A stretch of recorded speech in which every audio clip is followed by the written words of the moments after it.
To the DIY book tour virtual here for our book that we have available for you all to purchase, and it's called, entitled, however you want to say it, The Route 60 Memoir Written with Love Sapphire, by myself. I am the author as well, and Tasia Shapiro more.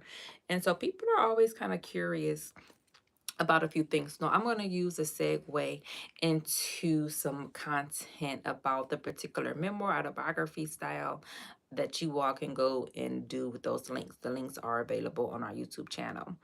And so, again, so I have, actually, I'm going to put it on the screen. Okay. And that is where people can, for an example, let's take some people out of the Route 60 memoir, Written with Love Sapphire, right? That are so unable to seriously feel a certain thought and backdrop. And this is why they are constantly not even just a part of this entire culture that we explain as having a stay-at-home mentality. And so, in the explanation part of it, when you have those people there, they're really not rare in the way they conduct themselves behavior wise. Behaviorally speaking, they're a dime a dozen, or nobody does it all together. And for an example, Jasmine Moore is also in this particular memoir, and out of type of, which is available on barnesandnobles.com for 45. So when you have entities like this, and they don't really know that they can really be a bit,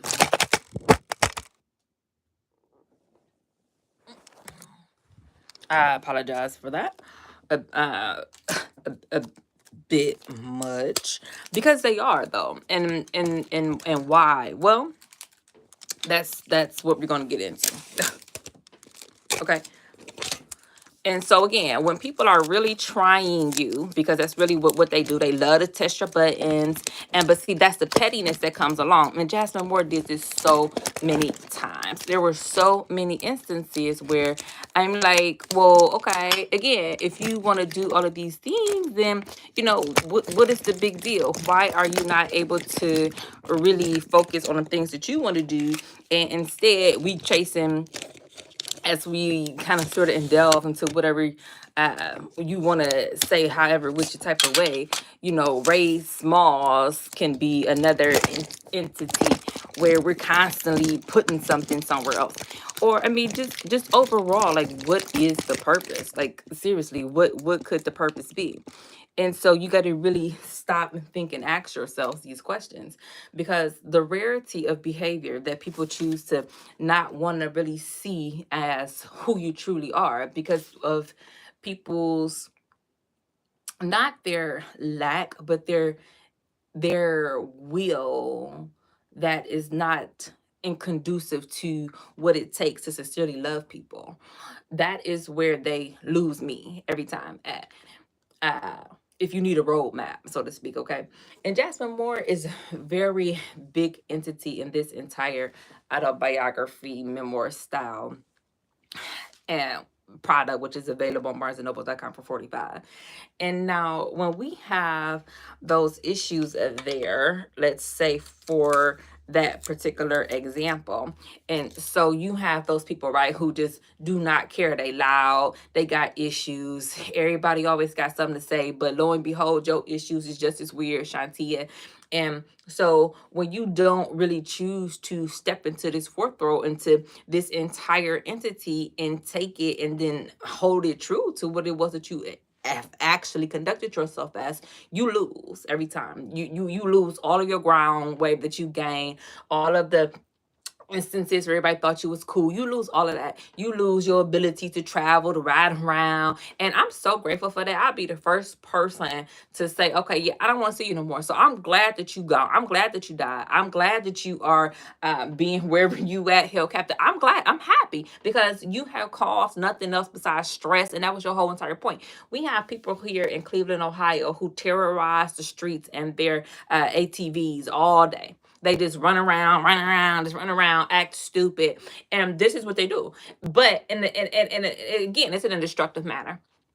And so again, they're not loving people. They are people who you prefer to see away because they only choose to conduct themselves in a aggravating, irritating type of manner. So you prefer their distance, like being on an island somewhere else, secluded and isolated from everybody else, because of the simple fact that you cannot conduct yourself appropriately.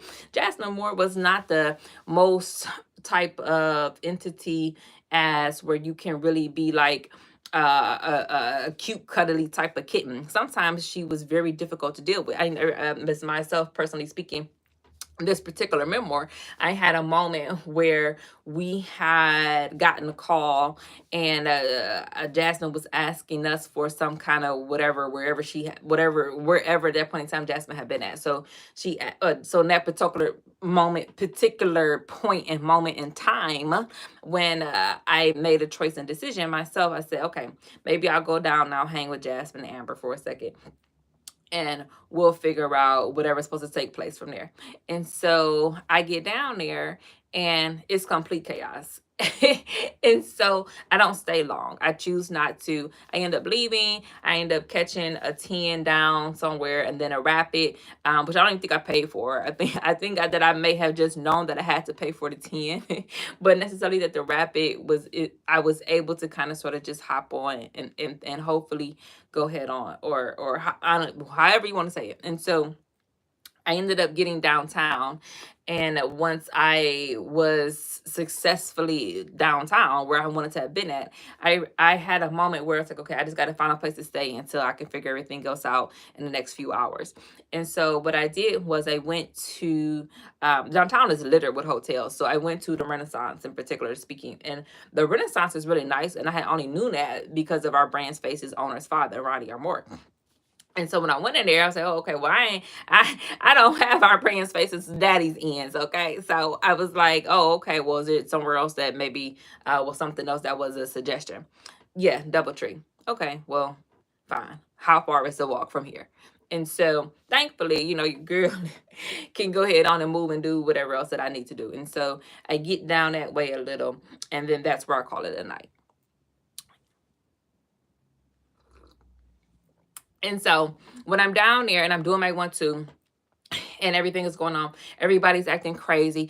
Jasmine, oh my God, and Tasia left. Oh my God, oh my God, oh my God, oh my God, oh my God. But nobody's saying, yeah, I guess Tasia left, and Tasia didn't want to stay because the house was raggedy, or Jasmine Moore, I looked it weird. Because I had all these issues going on with how I was handling what I was thinking about. Or I mean, nobody says none of this. Nobody did this. That's first and foremost. And when I say that, that means that's number uno. Yeah. And if you need a little light on the back, okay.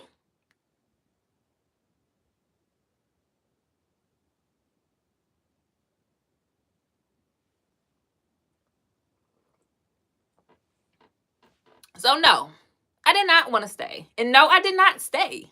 No. No. The answer is a simple and to the yes, no. Get your stuff together first, and then maybe I'll think about it. And so you'll catch that in the Route 60 memoir written with Love Sapphire. And by myself and Tasia Shabelle on board A and BA degree. Now, so as you know, I wrote this particular memoir when I was just really like frustrated with everybody. I was so tired of dealing with everybody. As you can tell, as you can go through and have that broader sense of horizon, everybody was tripping. Everybody was just constantly staying on one. Everybody was always giving myself, how I was thinking at that point in time, some kind of pushback. Everybody was just always at my neck, I felt, at that particular point in time. So it's littered with suspicions, from Jasmine Moore to Shantia to Timothy Connor to Raymond Smalls. And Raymond Smalls is particularly another interesting character because, in particular speaking, Ray was originally not too bad of a guy. He was, at some points in time, originally speaking, Raymond was an okay dude, period. But then as time begins to wear on, you see who truly begins to stand the test of time. And it is not Ray Smalls. So Raymond has an affinity for Jasmine Moore. And then as long as it goes down, Raymond also gets another one for Destiny Thomas as well. And then after those two, now Raymond has a thing for, you guessed it, myself, Antasia Shabril R. Moore. Now, mind you, this whole entire time, Raymond is with Brittany Renfro, the grand and awesome BM. Okay? So now I have to deal with, and you can check it all out on BarnesandNobles.com, it's $45, with Brittany Renfro wanting to get inside of what I own. Okay, now here we go. Okay? And figure out how I conduct myself with those who I found are around. Okay, so here she is. Here's Miss Brittany Renfro. Okay? And so I'll give you something that's really interesting. And so Brittany and Jasmine and Destiny and myself and Raymond all beef. All of us. And it's so sad. And I'm going to tell you again why. I'm going to share this particular moment with you all so you can all have the publicity to go and buy this particular item. And so Raymond originally started out really cool as a BFF with Timothy. And that's why the whole connection happened to have been there. Their inability to lead is what connects them all. Yeah, I know. Check it out again. Read it on BarnesandNoble.com, 45. And so Raymond and Brittany Renfro started out as a couple. But clearly there were signs of issues that were beginning to brew. So eventually they split up. And then all of a sudden, I guess Destiny may have had an attitude. So we know we know that Destiny's a completely toxic person because of the constant issues that Destiny begins to brew. So Destiny has issues with the girlfriend, Brittany Renfro. Brittany Renfro wasn't always really that bad. I mean, I had moments where I thought that Brittany was kind of okay. And then all of a sudden where I realized now that Brittany was beginning to lose how I saw her was when I realized that now Brittany was beginning to attack and act in an attacking manner towards Jasmine Moore. Now, as I am such a loyalty identity and entity, no, hold up. She's a person. Jasmine Moore has feelings. So back it up. Okay? We're not going to talk all this woman and wine and all of this crap. And then when time come to put your money where your mouth is, everybody getting ghosts. You can go head on, but don't bring it over here.